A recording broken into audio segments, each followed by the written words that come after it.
Assalamualaikum warahmatullahi wabarakatuh. Perkenalkan, nama saya Nur Alia Hamid dengan NIM 222010002. Saya dari Prodi S1 Fakultas Farmasi. Di sini saya akan menjelaskan mengenai beriman kepada Nabi dan Rasul Allah Subhanahu wa Ta'ala.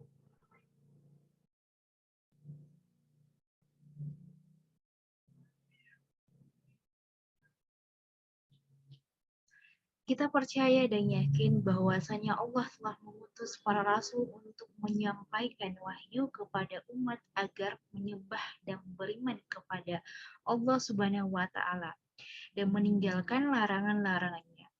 Firman Allah Subhanahu wa Ta'ala mengatakan, "Sungguh telah kami utus rasul kepada setiap umat agar mereka beribadah kepada Allah Subhanahu wa Ta'ala dan menjauhkan diri dari takut yang disebut dari syaitan atau kejahatan." Dalam surah Al-Nahl ayat 39. Adapun makna Nabi dan Rasul itu dari segi bahasa, Nabi yang artinya pemberi kabar, sedangkan Rasul yang artinya utusan. Dari segi istilah, Nabi dan Rasul merupakan seorang insan yang diutus oleh Allah Subhanahu wa Ta'ala untuk menyampaikan hukum dan syariat. Ahli sunnah Rasul mengatakan, semua Rasul adalah Nabi dan tidak semua Nabi adalah Rasul.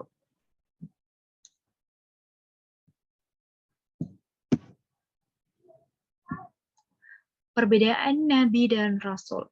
Setiap Nabi diturunkan pada setiap kaum yang tersendiri dan mengikuti syariat yang dahulu, sedangkan Rasul diberikan syariat sesuai dengan keadaan kaumnya, dan sebagian diberikan kitab. Adapun ciri-ciri Nabi dan Rasul itu yang pertama, laki-laki yang sempurna. Yang kedua itu asal-usul yang mulia. Yang ketiga terpelihara dari keajaiban rupa dan pribadi. Yang keempat itu bilangan Nabi. Ada 124.000, sedangkan Rasul hanya 313.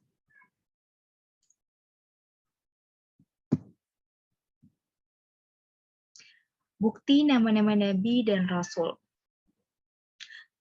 yang terdapat dari 25 nama itu disebutkan di dalam Al-Quran dan diceritakan kisah-kisah mereka bersama umat masing-masing. Firman Allah Subhanahu wa Ta'ala mengatakan, "Dan sesungguhnya telah kami utus beberapa orang utusan sebelum kamu, sebagian telah kami kisahkan kepadamu dan sebagian tidak kami kisahkan kepadamu." Dalam surah Al-Mu'minin ayat 78.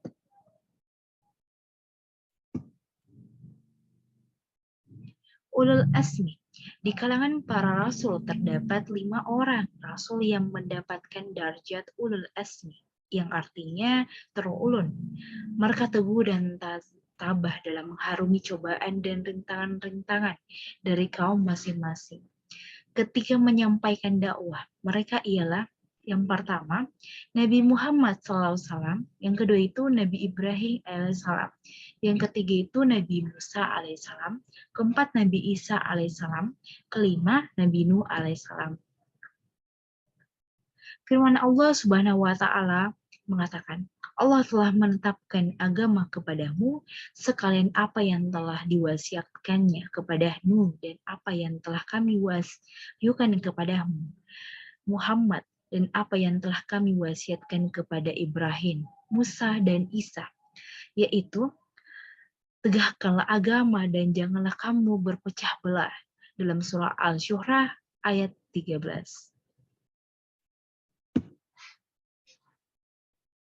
Sifat wajib para nabi dan rasul. Yang pertama itu as-sidiq, yang artinya bercakap benar. Yang kedua itu al-fatonah, artinya bijak, tajam akal dan pandai. Ketiga itu al-tablik, yang artinya menyampaikan wahyu.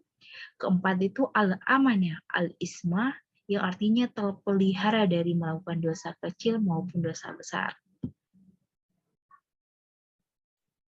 Sifat mustahil para nabi dan rasul. Yang pertama itu al-kazab, yang artinya pembohong. Yang kedua itu al-kitman, yang artinya menyimpang atau tidak menyebarkan wahyu. Yang ketiga itu al-khianah, yang artinya pengkhianat atau melakukan dosa. Yang keempat itu al-baladah, yang artinya tidak tajam akal dan tidak bijak.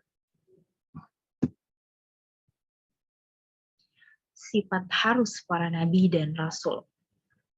Sifat-sifat kemanusiaan seperti makan, minum, tidur, dan sebagainya. Diharuskan mereka sakit, tetapi tidak memudaratkan. Dan diharuskan terjadinya lupa atau lekat pada perkara-perkara yang tidak berkaitan dengan Allah Subhanahu wa Ta'ala. Dan tidak diharuskan untuk mereka bermimpi yang berasal dari maning syaitan.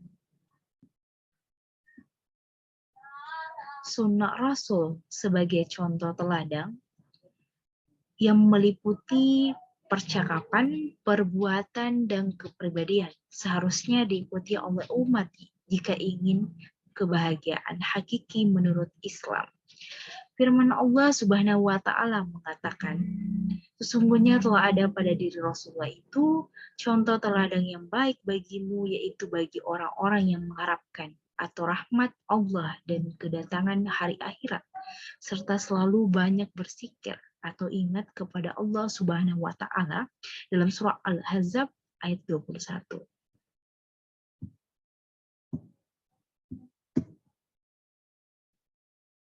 Adapun contoh-contoh sunnah para rasul, yang pertama itu segera bertaubat dan menyesal jika membuat kesalahan. Terdapat dalam contoh Nabi Adam alaihissalam ketika termakan buah kuldi yang dilarang oleh Allah Subhanahu wa Ta'ala.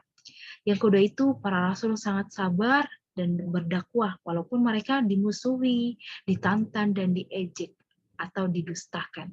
Ketiga itu suka memaafkan kesalahan orang yang bersalah. Yang keempat itu selalu bersyukur terhadap nikmat Allah Subhanahu wa Ta'ala yang terdapat dari Nabi Muhammad SAW senantiasa beribadah. Yang kelima itu menguasai hawa nafsu. Contohnya itu terdapat dari Nabi Yusuf tidak menuruti hawa nafsunya terhadap apa-apa yang menggiurkan walaupun tidak ada orang lain yang mengetahui. Karena itu berakhlak mulia terhadap siapa saja.